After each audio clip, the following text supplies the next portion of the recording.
আজ আমি একদম ইউনিক একটি রান্না করে চলে আসলাম। রান্নাটি কিন্তু খেতে দারুণ হয়েছে।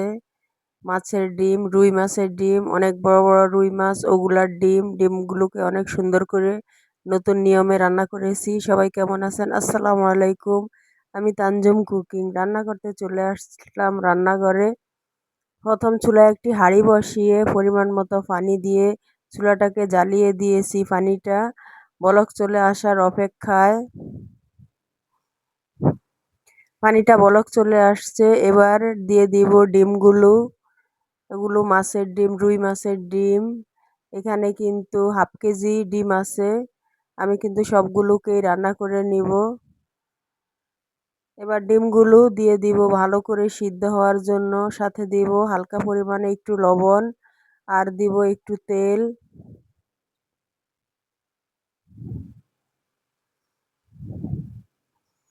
যে ডিমের কালারটা চেঞ্জ হতে শুরু করেছে।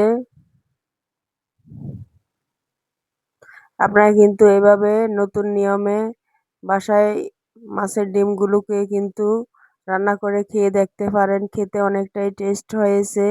আমি এই ফর দ্য ফার্স্ট টাইম রান্না করেছিলাম। এভাবে আর কখনো কোনোদিন রান্না করি নাই। এতটা যে টেস্ট হবে এটা কখনো ভাবিনি।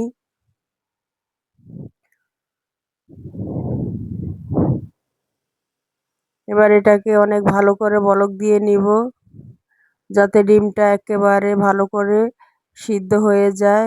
সিদ্ধ হলে কিন্তু কালারটা চেঞ্জ হয়ে যাবে। এই যে বলক চলে আসছে, কালারটাও চেঞ্জ হতে শুরু করেছে। আপনারা আমার রান্নাগুলি দেখে আমার চ্যানেলটিকে সাবস্ক্রাইব করে আমার পাশে আছেন, আপনাদেরকে জানাই অসংখ্য ধন্যবাদ। আমার পক্ষ থেকে আছে আপনাদের জন্য অসংখ্য দোয়া। আর আমার রান্নাগুলি যদি আপনাদের একটু ভালো লেগে থাকে তাহলে কিন্তু লাইক কমেন্ট শেয়ার করে দিবেন। এই যে ডিমগুলো সিদ্ধ হয়ে গিয়েছে, কালারটাও চেঞ্জ হয়ে গিয়েছে, খুব সুন্দর একটা কালার হয়েছে সিদ্ধ হয়ে। এবার ডিমগুলোকে আমি অফ ক্যামেরায় ছেঁকে নিব। ডিমগুলো কিন্তু পানি দিয়ে ধুবো না, শুধু একটি স্ট্রেনারে ছেঁকে নিব। ছেঁকে এবার আবার রান্না করতে চলে আসলাম। চুলায় একটি কড়াই বসিয়ে দিয়েছি, পরিমাণ মতো তেল দিয়েছি, সাদা সয়াবিন তেল। এতে দিয়ে দিব হাফ চামচ হলুদ গুঁড়া, হাফ চামচ মরিচ গুঁড়া, হাফ চামচ লবণ। এখন কিন্তু লবণটা কম দিতে হবে, কারণ আমি ডিম সিদ্ধর সময় কিন্তু ডিমে হালকা একটু লবণ দিয়েছি। এই যেগুলোকে এবার ভালো করে একটু গরম করে নিব। তেলটা পুরো সম্পূর্ণ গরম হয়ে আসছে। এবার ডিমগুলোকে দিয়ে দিব, কেটে রাখা ডিমগুলো। ডিমগুলোকে কিন্তু ছোট ছোট পিস করে কেটে নিয়েছি, এই যে একেবারে মাছের মতো। দেখতে কিন্তু মাশাআল্লাহ খুব সুন্দর হয়েছে, খেতেও কিন্তু অনেকটাই টেস্ট হয়। এই যে ডিমগুলোকে পিস করে নিয়েছি, পিসগুলো কিন্তু অনেক সুন্দর হয়েছে।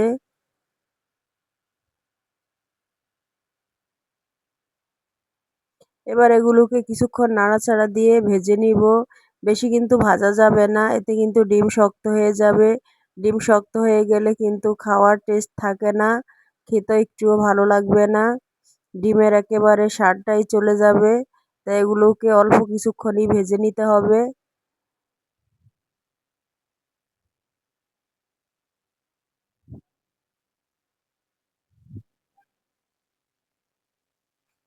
ডিমের মধ্যে কিন্তু অন্যরকম একটা স্মেল থাকে, এইভাবে ভেজে নিলে কিন্তু ওই স্মেলটা চলে যাবে।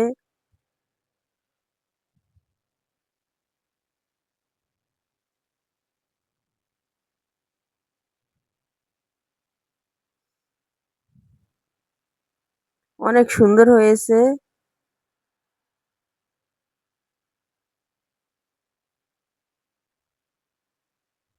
ডিমটা একেবারে ভাজা শেষ। এবার আমি নামিয়ে ফেলবো। এবার পরিমাণ মতো পেঁয়াজ কুচি, রসুন কুচি দিয়ে আমি এখানে নিয়েছি একটি রসুন কুচি আর কিছু পেঁয়াজ কুচি নিয়ে পরিমাণ মতো তেল দিয়ে দিব।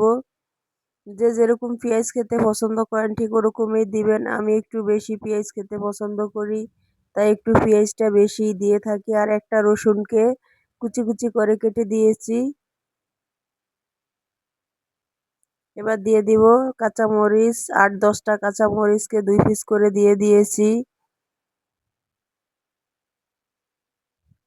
এগুলাকে কিছুক্ষণ ভেজে বাদামি কালার করে নিব।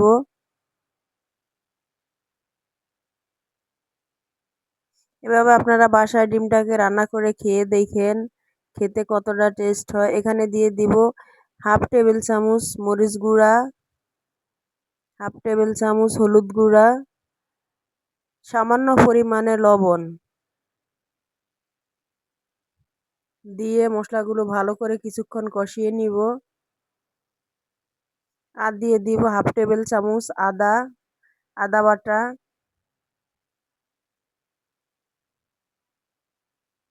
আদা বাটা আদা বাটা কিন্তু এখানে বেশি দেওয়া যাবে না, 1/2 টেবিল চামচ দিতে হবে।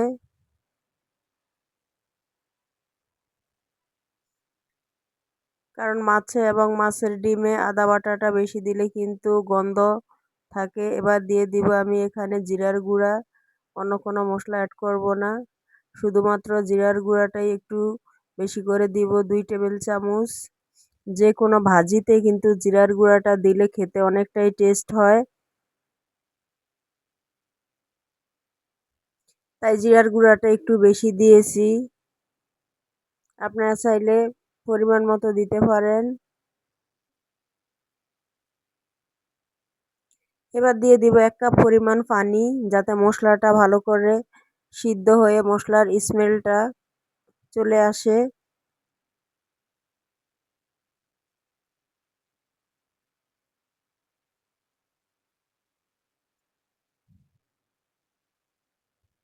এবার এগুলো একটু ফুটে আসলেই দিয়ে দিব ভেজে রাখা ডিমগুলো।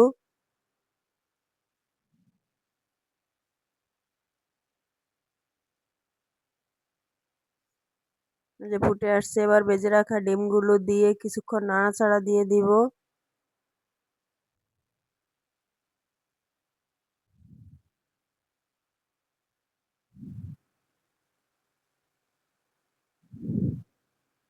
আমার রান্নাগুলি যদি আপনাদের একটু ভালো লেগে থাকে তাহলে লাইক কমেন্ট শেয়ার করতে ভুলবেন না।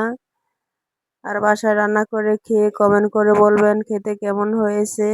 আমি তো রান্না করেছি, আমার ফ্যামিলিতে কিন্তু অনেকটাই টেস্ট হয়েছে বলে সবাই কিন্তু খেয়েছে, ছোট বড় সকলের কিন্তু অনেকটাই পছন্দ হয়েছে রান্নাটা।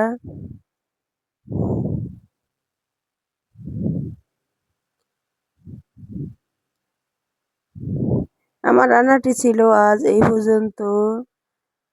এবার আমি দিয়ে দিব দেশি ধনেপাতা। এই ধনেপাতাটা কিন্তু আমি আমার বারান্দায় লাগিয়েছি, ওখান থেকে এনে ছিঁড়ে কুচি করে দিয়ে দিয়েছি। সবাই ভালো থাকবেন, সুস্থ থাকবেন।